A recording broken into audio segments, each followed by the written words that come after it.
চা শ্রমিকদের তুলনায় চা শিল্পের কারিগর শ্রমিকদের দৈনিক মাসিক মজুরি অত্যন্ত নাজুক। একটি মানসম্মত মজুরি বা দেশের বর্তমান দ্রব্যমূল্য বাজারে সংগতিপূর্ণ রেখে এবং আগত ভবিষ্যতের উন্নয়ন জীবন গঠনের বিবেচনায় একটি মানসম্মত মজুরি নির্ধারণ নিশ্চিত করবে বর্তমান সরকার। এই প্রত্যাশা চা শ্রমিকদের রয়েছে। প্রিয় সম্মানিত সাংবাদিক বন্ধুগণ, আপনারা জানেন গণপ্রজাতন্ত্রী বাংলাদেশ সরকার জনাব তারেক রহমান সরকার গঠন করার 5 মাসের মাথায় চায়ের রাজধানী শ্রীমঙ্গল মৌলভীবাজার এসে চা শ্রমিকদের দুর্দশার কথা শুনেন এবং চা শ্রমিকদের জীবন উন্নয়নের বিভিন্ন প্রকল্প হাতে নিয়েছেন।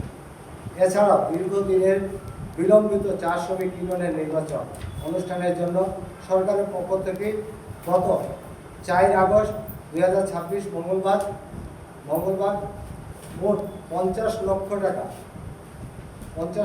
টাকা বরাদ্দ করা হয়েছে। 50 লক্ষ টাকা বরাদ্দ করেছে। ইতিমধ্যে মাননীয় সরকারের নির্দেশনায় জেলা প্রশাসক হতে চা জনগোষ্ঠীর জন্য চা শ্রমিক উন্নয়ন একাডেমি স্থাপনের জন্য উদ্যোগ গ্রহণ করেছে।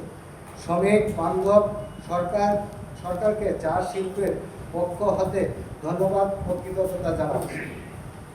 বাংলাদেশ চা বোর্ডের 2025-26 সালের বার্ষিক প্রতিবেদন তথ্য অনুযায়ী বাংলাদেশের 178টি চা বাগান রয়েছে। 1,68,853 একর ভূমি নিষ্কৃত চা বাগানে প্রায় 1 লক্ষ জন নিবন্ধিত এবং 50,000 বেশি শ্রমিক অনিবন্ধিত থেকে কাজ করে আসছে। চা শ্রমিক জনগোষ্ঠী প্রজন্মের পর প্রজন্ম চা শিল্প অবদান রাখলেও শিক্ষা, দক্ষতা, বিকল্প জীবিকা, ডিজিটাল ক্ষমতা, সামাজিক সুরক্ষা, বাজার সংযোগ এখনও উল্লেখযোগ্যভাবে পিছিয়ে আছে। চা বাগান শ্রমিক ও তাদের পরিবারের মধ্যে দারিদ্র্য হার 61.90% এবং 52% চা জনগোষ্ঠীর বহুবেগ দারিদ্র্যের মধ্যে রয়েছে। এই প্রাসঙ্গিক বিষয় বিবেচনা নিয়ে নিম্নতম মজুরি বোর্ড কাঠামো ঘোষণা অতীব জরুরি।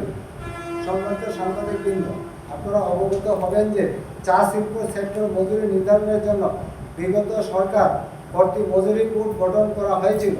বর্তমানে মজুরি বোর্ডের মেয়াদ শেষ। এমত অবস্থায় চা শ্রমিকদের জীবনযাপনের মান, দ্রব্যমূল্যের ঊর্ধ্বগতি, উন্মুক্ত আকাশের উঁচু নিচু খোলা মাঠে কর্মপরিবেশ, কর্মের ধরন, কর্মের ঝুঁকি ও মান, এই বাস্তবসম্মত বিষয়গুলো বিবেচনা নিয়ে নতুন নিম্নতম মজুরি বোর্ড গঠন করার প্রস্তাব করছি।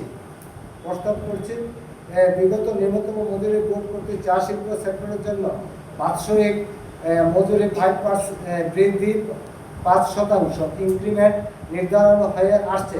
সেই 5% বাৎসরিক মজুরি বৃদ্ধি বাতিল করে বর্তমান বাজার দরের সাথে সংগতি রেখে একটি মানসম্মত মজুরি নির্ধারণের প্রস্তাব করছি। সম্মানিত সাংবাদিক বন্ধুগণ, অবগত হবে যে চা শ্রমিকদের ভূমি বন্দোবস্তের জন্য মাননীয় প্রধানমন্ত্রী বরাবরের ইউনিয়নের পক্ষ থেকে লিখিত প্রস্তাব করা হয়েছে। এ বিষয়ে সাক্ষাতের আলোচনার জন্য মাননীয় প্রধানমন্ত্রীর বরাবরের পত্র গ্রহণ করা হয়েছে। প্রিয় সাংবাদিক ভাইয়েরা, আশা করি সমাজের পিছিয়ে পড়া চা জনগোষ্ঠীর বিষয় সমূহ উপলব্ধি করে আপনারা যথাযথ প্রচারের ব্যবস্থা গ্রহণ করবেন। ঠিক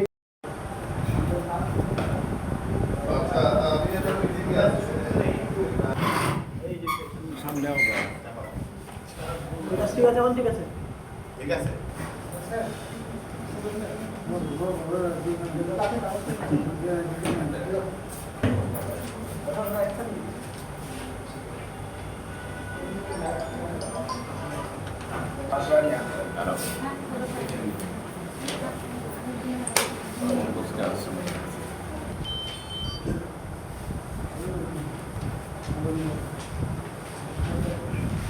Thank you.